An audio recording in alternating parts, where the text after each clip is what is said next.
The 44th Annual Festival of Native Arts begins March 2nd and continues through the 4th at the University of Alaska Fairbanks Davis Concert Hall. Doors open to the public at 5:30 p.m. on Thursday, March 2nd. The community is also invited to attend any of the free workshops from 10 a.m. to 3 p.m. at the UAF Wood Center. Session topics include a wellness workshop, songwriting with language, Alaskan photography, Alaska Native language, and others. This year's theme is Carry Your Drum, Carry Your Culture. Student co-coordinator Adrienne Titus says this year's festival will be slightly different than previous years. We want to focus a little bit more on our daytime as well this year. We have about 16 different workshops that we're offering in the 2 days between 10 to 3 in the morning.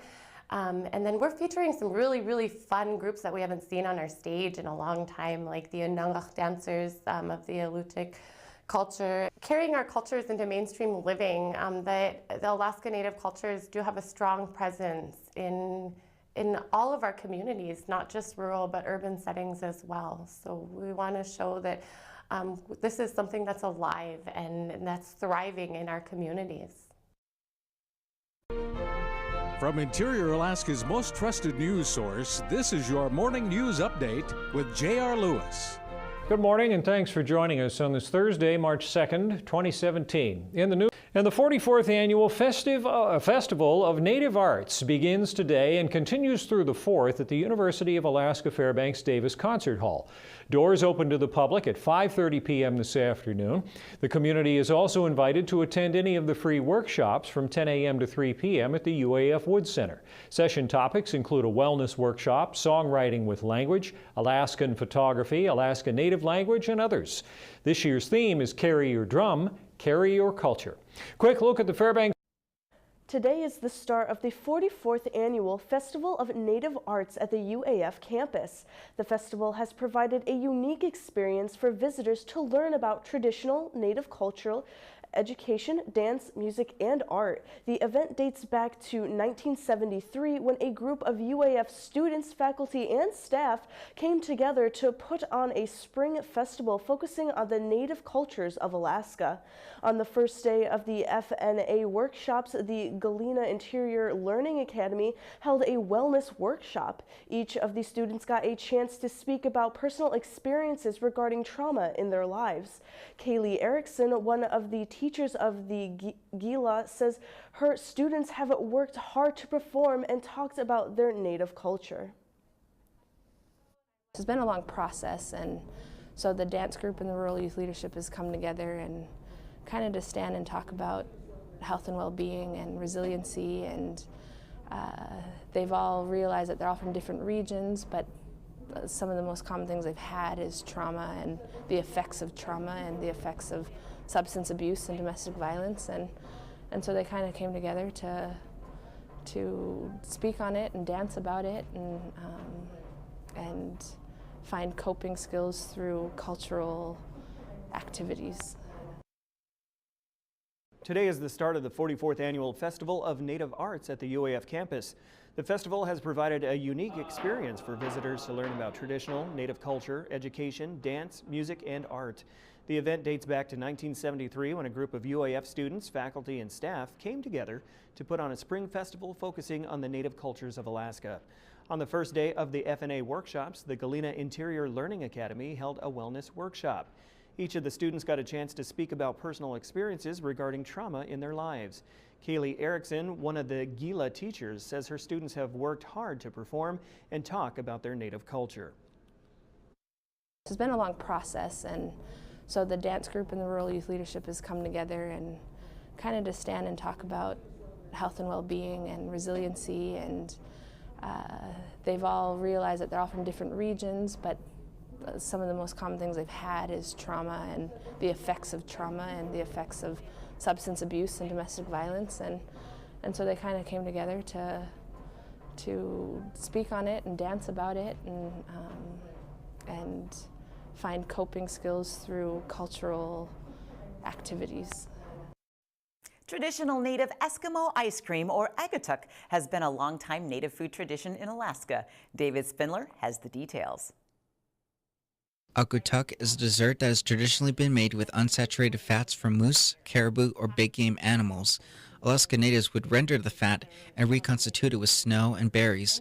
Festival of Native Arts Student Co-Coordinator Adrian Titus taught an Agutuk baking workshop to a few people who are interested in the dessert. She says there are alternative ways of making Agutuk. There's very different versions of it. You can make it with whitefish livers and cranberries and rice, or you could do it with whitefish eggs. You can use, when you don't have any of that available, you can use Crisco or some coconut oil and olive oil with berries bought from the store or fruit. The ingredients that Titus used in the bacon were vegetable shortening, olive oil, sugar, and berries.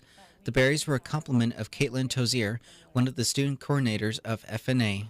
I try to pick between 5 and 10 gallons of berries every summer. So at the very minimal 5, and usually 10 is like, okay, I have a pretty good comfort zone because I typically will donate berries for the Aguduk making workshop and then also for Aguduk for the elders room that we have. Or make blueberry delight or blueberry cheesecake or something for festival fundraisers. Jacek Pawlowski, who was one of the audience members who watched Titus make the ice cream, says the taste of it is something that can only be made as home baking. Today was mixed berries and blueberries, which was the wild one. So it's very rich and colorful. It is pleasant to have something not often. You have to make your own, so that is another factor. Take time. Same as regular ice cream. This is David Spindler reporting. Traditional native ice cream, or Agutuk, has been a long-time food tradition in Alaska. David Spindler gives a look. Agutuk is a dessert that has traditionally been made with unsaturated fats from moose, caribou, or big game animals. Alaska natives would render the fat and reconstitute it with snow and berries. Festival of Native Arts Student Co-Coordinator Adrian Titus taught an Agutuk baking workshop to a few people who are interested in the dessert. She says there are alternative ways of making Agutuk. There's very different versions of it. You can make it with whitefish livers and cranberries and rice, or you could do it with whitefish eggs. You can use, when you don't have any of that available, you can use Crisco or some coconut oil and olive oil with berries bought from the store or fruit. The ingredients that Titus used in the bacon were vegetable shortening, olive oil, sugar, and berries. The berries were a compliment of Caitlin Tozier, one of the student coordinators of FNA. I try to pick between 5 and 10 gallons of berries every summer. So at the very minimal 5, and usually 10 is like, okay, I have a pretty good comfort zone because I typically will donate berries for the Aguduk making workshop and then also for Aguduk for the elders room that we have. Or make blueberry delight or blueberry cheesecake or something for festival fundraisers. Jacek Pawlowski, who was one of the audience members who watched Titus make the ice cream, says the taste of it is something that can only be made as home baking. Today was mixed berries and blueberries, which was the wild one. So it's very rich and colorful. It is pleasant to have something not often. You have to make your own, so that is another factor. Take time. Same as regular ice cream. This is David Spindler reporting. The Festival of Native Arts wrapped up Saturday, completing its 3-day event. David Spindler was there and files this report. On the last day of the 44th Annual Festival of Native Arts, drums were beating, dancers were dancing, and people were singing. The festival featured 28 indigenous performing groups. The songs and dancing from each of the native tribe regions all play an important part in the festival. James Afghan, who is originally from St. Mary's but now lives in Wasilla, explained what he likes most about the festival. I like the Festival of Native Arts because it includes a lot of the younger generation carrying the traditions and the culture that was passed down from generation to generation. And it's very powerful because we get all kinds of people from every ethnic group in the native Alaska, and to see the new generation carry on something that belongs to them is priceless. This year's event was dedicated to late Athabascan artist Reba D. Wild. DeWild was one of the festival's most beloved artist vendors. Some of Reba's family came up on the stage. Each spoke a few words about their memories of Reba. The Festival of Native Arts honored Reba's memory as a unique artist and a woman who followed her own dreams. Baxter Bond, a volunteer at the festival, has been helping out with getting the pictures and other media online. So I'm helping out with social media, so I'm the guy behind Facebook and Instagram. I've also been helping take photos, so it's been really fun. This year's festival brought back a lot of rare talent, including the Anchorage Ononak Dancers. They are a dance group based in Anchorage, but originally all of them are from the Aleutian Islands or the Alaska Peninsula. The group did a non-stop 30-minute dance routine based on spiritual, traditional cleansing, and creation. The leader of the dance group, Ethan Pettigrew, says why he felt it was a good time for his group of kids to come back to FNA. I think it means an opportunity for us to come together with other Alaska Native people and share our culture, share our traditions, because especially for those of us originally from like the chain, Aleutians, we never, I mean, it's an expensive trip to get out of there, so we don't usually get to see other Native groups very often. And I think it's really good for our kids to understand and learn about the different Alaska Native groups. The Anchorage Ononak dancers perform dances, song, and motion to help tell their stories of the past. Afghan says dance performers like them are what help make FNA a festival anyone can enjoy. We all pertain to the heartbeat of the drum, the heartbeat of the university, the heartbeat of our staff that's putting it together. It doesn't take, but it takes a whole community to put this event together.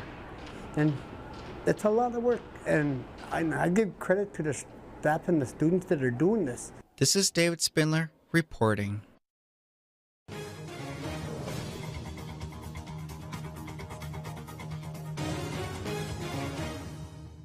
The running of the 45th Iditarod got underway today in Fairbanks, as mushers are set to travel through some of the most isolated villages in Alaska. Over the weekend, hundreds of performers from many of those villages descended upon Fairbanks for a very different reason: the 44th Annual Festival of Native Arts. Sports reporter Casey Hintz was in Fairbanks and now brings us more from the cultural celebration.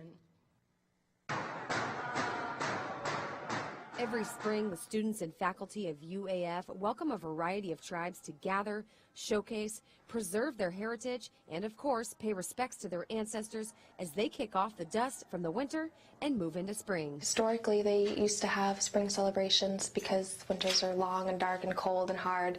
So they would come together to celebrate, to have fun, to dance and sing and share food. And it would be a way of alleviating some of the leftover ickiness. It's a great big celebration. We all get to celebrate who we are, where we're from, get to go back to our roots and be proud of that and be happy as the process goes, giving the opportunity for elders and youth and students and community members to be able to shine and be at their best for those 3 days. Being at your best is not always easy when depression and suicide is still very much an issue among the Alaska Native communities. Rates of suicide for Alaska Native communities, are really high also, and this is one way, that we can all come together and celebrate. This is a part of what makes my job feel like it's really important, seeing these youth address the trauma that they've experienced and their parents have experienced, and try to end that cycle of violence and the trauma, and just share that experience with the community as a whole. It's powerful. For student co-coordinator Caitlin Tozier, bringing in youth from the villages does not stop with performances and sharing of the cultures, but it creates the opportunity to expose the youth to a college campus where they might not have had the chance before. And I think that's a really important aspect of the festival, is that it bridges the gap, between the education community that UAF represents and the Alaska Native community, where we have really low test scores, where we have really low high school graduation rates, where we have really high suicide rates, and it's a way to kind of level the playing field, I think. Have them come here for an event that's where something that they feel comfortable attending. For locals who attend, the experience is much different, but it presents the opportunity to see the Native culture in a positive light. A lot of people aren't aware of the diversity in Alaska Native cultures. They think like one Native is the same as the other Native, and I hope that they can start to pick out the differences from the dance groups on stage. Adrian and I can coordinate as many festivals, we can coordinate festivals for the rest of our life, but if those type of people aren't coming here, people who aren't aware, and if they're not coming here to appreciate it, then it's not going to last past us. So one thing that we really try to do, with all of the free and open stuff is be inclusive and try to encourage people who are outside of our culture to learn about it, because that's the only way that it's going to, if it's respected large scale, then it's going to last a lot longer if people other than us think it's important to teach and to continue. Whether you are there to watch the performances or as a performer yourself, dancing for those who have gone before you, or just dancing for yourself, the experience at the Festival of Native Arts is certain to be a rewarding one. I feel very honored and humbled to be able to be a part of this whole event. It's a year-round process for us coordinators and the staff members and the volunteers, but to see these 3 days just happen is almost magical. Reporting from Fairbanks, I'm Casey Hintz for your Alaska Link.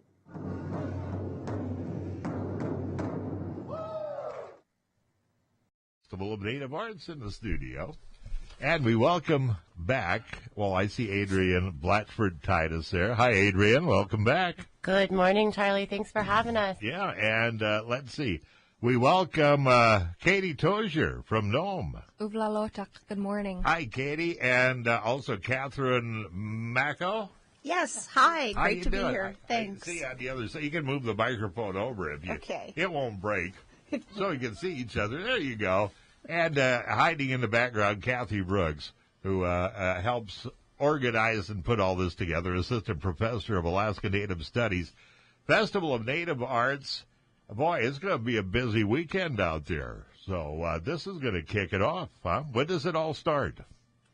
We kick off tomorrow morning at 10 a.m. up in the Wood Center. We offer some wonderful workshops. Okay, now this is one thing that is really neat about the Festival of Native Arts are the workshops that are involved.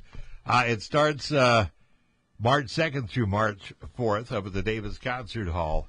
And it's, let's see, carry your drum, carry your culture. That is the theme for this year's Festival of Native Arts. And how many groups will you have performing there this year? We have around 23, 24 groups. Where are they coming in from? We have groups from Rampart. We'll have representation from Nulato and Caltech. We have a group coming in from Canada. We have a performer from the Lower 48 who's going to be on stage again. And then we also have groups representing areas around Bethel and Anchorage. So we have the Anchorage dancers coming on too. Boy, a nice group. Now, the workshops are probably one of the best secrets of this whole festival, outside of the fantastic presentations in the concert hall every evening. So when do the workshops start, and would you like to go through the list? Yeah, sure. So the workshops are all free and open to the public, and they start tomorrow morning at 10 a.m. So our workshops are held in the Wood Center on UAF's campus. Tomorrow we get started with a beading workshop where all of our workshops are done by volunteers, so either student volunteers or dance group leaders. So we'll have Beth, one of our student volunteers, teaching how to create a Shishmaref star, which is just a beading pattern. And then we're really excited because we have some high school students from the boarding school in Galena, the Gila, that are going to do a wellness workshop for us tomorrow at 11. And then we have a filmmaking workshop, an Inupiaq language workshop, Gwich'in string games, and a Guduk making. So all that's taking place tomorrow. There will be schedules posted around campus, and you can find that in the UAF Wood Center. For Friday, we have a Yupik language workshop. Again, we'll do a Guduk making because that one's pretty popular. Then there's going to be some song sharing by some of our dance groups. So you can find Paul Mountain and George, Holly, and as well as Aussie, who leads the Ajishkuk dancers. Then we'll have a workshop done by the Arctic Refuge Awareness group, and we'll have some Gwich'in language learning, and one of our students is going to do a photography workshop. So Are these workshops open to the public? Yep, and they're free, so anyone can you can stop by one and check out another, and we'll potentially have a dance group in the Wood Center also to gather more of an audience. Okay, and online you have probably at your website a schedule of the workshops. So Yeah. folks could go online and take a look and say, wow, I'm interested in this one, or I'd like to go to these three, or... Absolutely. You can find us at fnacommunity.uaf.edu, and then you can also find us on Facebook at Festival of Native Arts. Facebook Festival of Native Arts or online. Let's see, I've got it on my other sheet here. fna.community.uaf.edu. You get all the dots in there and you'll get there. Or just go to uaf.edu and look for Festival of Native Arts or FNA. That's and it. That's fun. So every year it gets better than the year before. Will you have artisans with their crafts available again this year? Of course. We've got about 30 vendors coming in to share their gifts of love. We hope everybody can come down and take a walk around and see what they have to offer. Where Maybe will bring the some- vendors be? Right inside the In the Davis Concert Hall, Yes. in the foyer up there? The Great Hall. Right Or the Great there. Hall, yeah. Awesome. And you'll find a little bit of everything there, from cuss-bucks to beaded slippers, jewelry, traditional carvings. It's just lots. And one nice thing about this, too, is you always bump into friends you haven't seen for a while. Yeah. And lots of friendships and relations, you catch up. It's a way Fairbanks does our annual spring festival. You know, a lot of the villages have a spring gathering, and the students decided a long time ago, and we've carried on this tradition. This started back in the 70s, didn't it? Yes. Yeah. So that spring get-together idea, and all the villages do that. Going on 10 minutes till 9 now.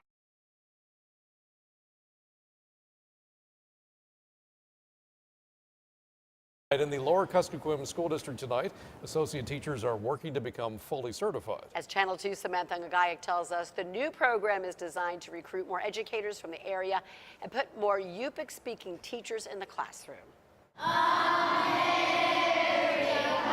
Inside Ayapran Lit Nelgvik.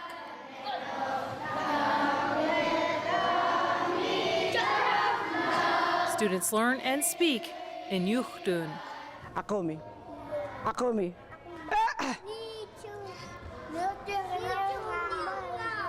Yapran Lottie Jones began her teaching career in the Yukon-Kuskokwim Delta in 1972. I have seen a lot of changes.